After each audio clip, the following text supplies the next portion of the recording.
аяды анасын. Түс көргендей болып пенде қаласың. Анаң ғана мәңгі өмір сүрердей, жаулайды екен перзентінің санасын. Асыл ана, жүзің нұрлы күн едің, шаңырақтың мерекесі гүл едің, сабырлы едің, қадамы бар салмақты, мейірімге бөлеуші едің жан жақты.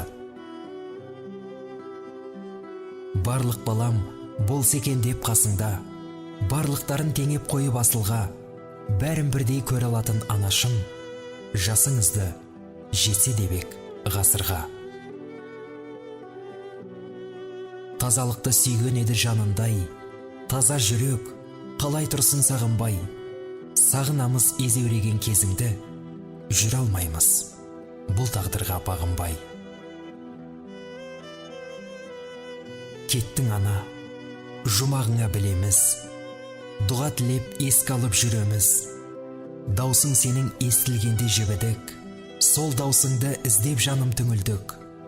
Жадыраған жаның жаздай көрінген, жансыз бейне суретіңе үңілдік.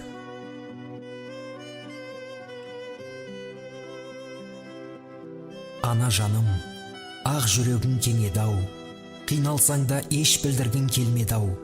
Сіздей мықты бола алмаймыз білеміз, жоқ дегенге бала жүрек сенбедау. Ардақты да аяулы анамыз, асыл әже, қамқор ана. Күні кеше ғана жанымызға сая болып, сарқылмас ақылшымыз, жарқын жанашырымыз болып жүрген едіңіз. Сіз кеткелі жылға жуық уақыт өтіпті. Көңіліміздің мұқалып қалғаны да рас. Жарқын бейнеңіз жаңғырып санамызға нұр себуде. Іздейміз, сағынамыз. Есейіп кетсек те сіздің аялы алақаныңызда, айтқан ақылыңызда, шексіз мейіріміңізді сағындық. Уақыт шіркін зымырап жатса да, сізге деген құрметіміз сол күйінде. Ізгі ниетпен, зор сағынышпен сізді еске алып, шағын бейнефильм ұсынамыз.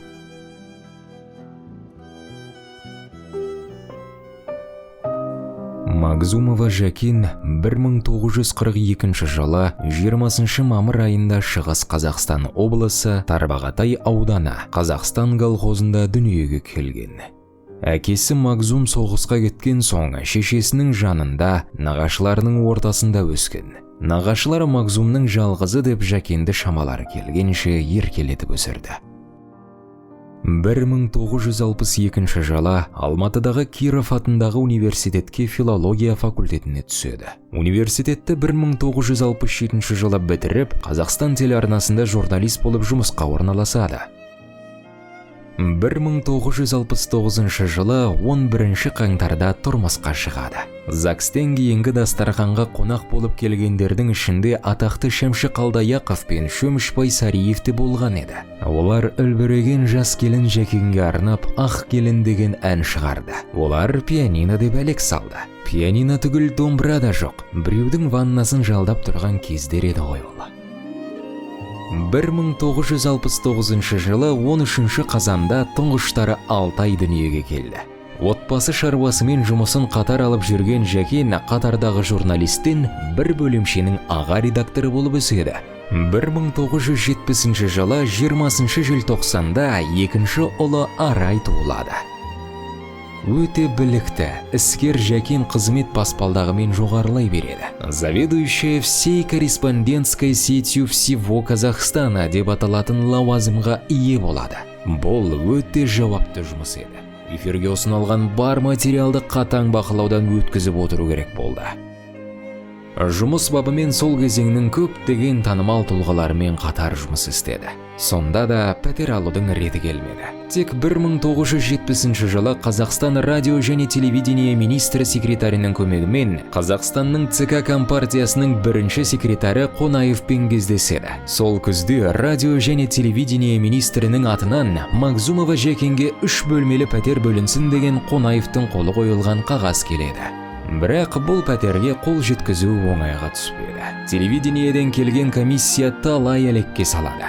Жанашыр адамдар ортаға түсіп, ақыры 1971 жылы 7 наурызда пәтердің кілтін қолдарына алды. 1980 жылдың 31 қаңтарында көптен күткен аяулы қызы Айжан дүниеге келеді. Істің көзін тауып атқара білетін Жәкенге жауапкершілігі зор міндеттер жүктеле берді. Қазақстан Совет одағының құрамында болғандықтан, одақта орын алған жаңалықтарды Москвадан алып Қазақстан телеарнасынан өткізу Жәкенге тапсырылды. Қазақстан телеарнасының партия ұйымының секретары болғандықтан, негізгі жұмысымен қатар қосымша ұйымдастыру жұмысымен айналысуға тура келді.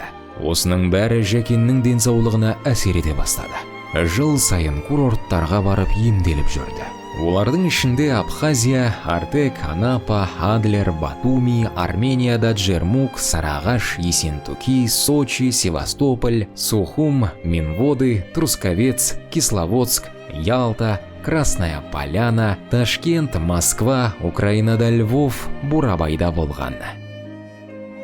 Жәкен өте қонақ жай болатын. Үйде көптеген танымал адамдар бас қосатын. 1995 жылы Дариға Назарбаева Москвадан оқуын бітіріп келіп, Жәкенмен бірге жұмыс істеді. Ол тәжірибелі Жәкеннен көп нәрсе үйренеді. 1997 жылы Дариға Жәкенді денсаулығына байланысты емделуге Францияға жібермек болды. Жәкен тіл білмеймін деп бас тартады. 1998 жылы Жәкен пенсияға шықты. Зейнеткерлікке шыққан соң Мүбәрак атындағы медресені бітіріп, намаз оқып, ораза ұстады. 2005 жылы хаджыға барып келеді.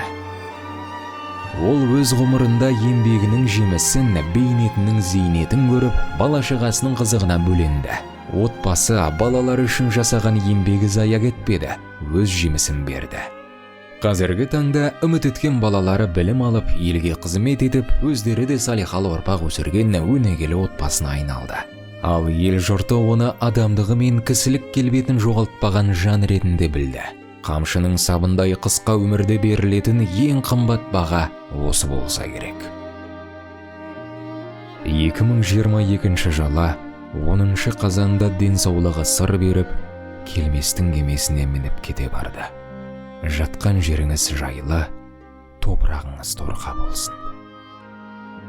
Шынайы естелікпен жолдасы Мэлс, балалары Алтай, Арай және Айжан. Тарихтың ең таңдауы ташуы теледидар болды. Қолға тиген осынау құдіретті қарудың мықтап ұстар тұтқасы, мықтап сілтер нұсқасы, сауыт бұзар жебесі, сайып қыран төресі телеақпарат екені айдай ақиқат.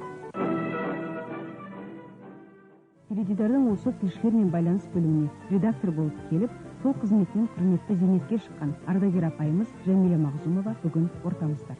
Мен 1967 жылы Қазақтың мемлекеттік университетін бітіріп, осы әлем ғажайыптарының ғылым техникасының бір жетістігінің бірі деп саналатын осы Қазақстан телеарнасына жұмысқа келдім.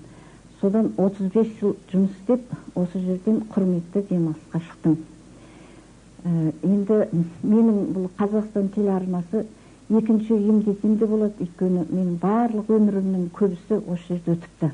Здравствуйте, в эфире информационная программа «Ахшам». Почему вы закрываете? Мы бы хотели спросить у заслуженной журналистки, которая работала на телевидении в этой же информационной программе более 30 лет, Жәмилә Мағзумовна. Пожалуйста. О чем вы спрашиваете? Что вы думаете о Назарбаевском постановлении 2030? Во-первых, вопрос неправильный. Это не постановление. Это программа. Хорошо. 2030 год, мы все будем жить хорошо. Деньги будет много, пищи будет много, одеваться будем хорошо. Спасибо. Вы верите в это? Я верю. Я вообще по натуре оптимистка. Очень хорошо. Это была Жәмилә Мағзумовна из города Алматы. С вами была корреспондентка Дарибаева Айжан. Мама, жанарың қандай сенің жып-жылы. Мама, көзіңе малынғандай күн нұры. Мама, жанымның мәңгі солмас бір гүлі. Мама, мама, өзіңсің күн нұры. Мама, көзіңе жазылмаған ән бар ма, мама? Көзілген таңды жалғап таңдарға, мама. Дәл сендей түсінетін жан бар ма, мама, мама? Түсінер жан бар ма?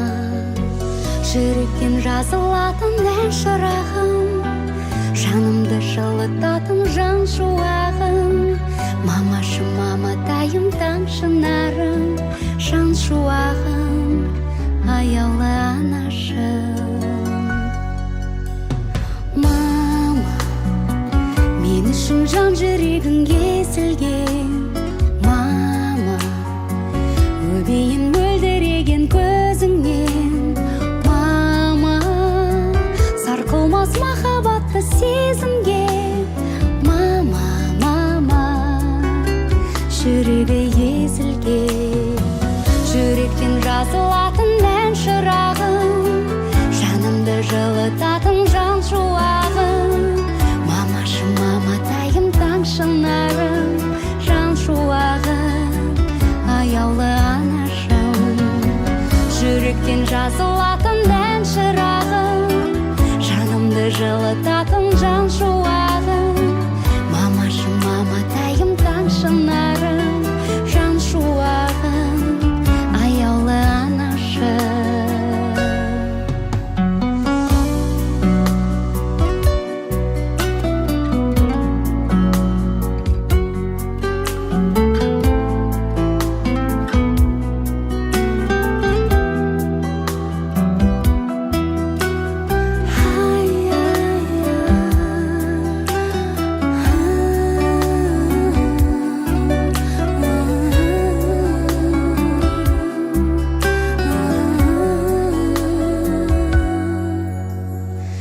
Жүректен жазылатын ән шырағым, жанымды жылытатын жан шуағым.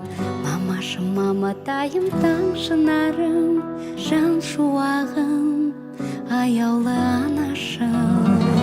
Жүректен жазылатын ән шырағым, жанымды жылытатын